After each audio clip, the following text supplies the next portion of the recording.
ప్రార్థనయే జీవము. ఎజెకియా ఫ్రాన్సిస్ గారు ఒక పుస్తకం రాసి దానికి పేరు పెట్టాడు, ప్రేయర్ ఈజ్ లైఫ్. ప్రార్థన జీవం. Not praying, prayerlessness is death. ప్రార్థనే జీవితం అయితే ప్రార్థించకపోవడం మరణించడంతో సమానమే కదా. ప్రార్థన చేయాలి. మోకరించి ప్రార్థన చేయనీయడు సైతాను. ద్వంద్వావధానం నేర్చుకోవాలి.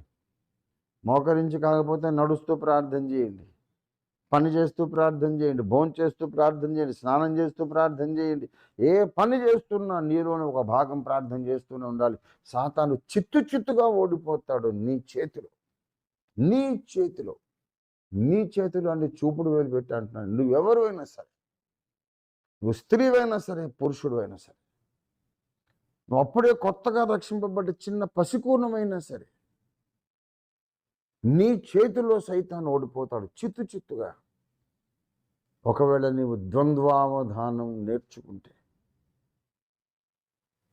మోకరించడాన్ని వాడు ఆటంకపరచగలడేమో, నీకు టైం దొరకకుండా చేస్తాడు, మైండ్ కాన్సన్ట్రేట్ కాకుండా చేస్తాడు ఆ దుర్మార్గుడు. కానీ నీ మనస్సును రెండు ముక్కలు చేసి, ఒక ముక్కను పరలోకానికి నువ్వు ప్లగ్ పెట్టేసి, ఇంకొక మనసులోని రెండో భాగంతో ఈ భూలోక వ్యవహారం అంతా జరిగిస్తూ ద్వంద్వావధాన క్రైస్తవ భక్తి సాధన నీవు చేస్తే ఇక వాడు నీ ప్రార్థనను ఆపలేడు.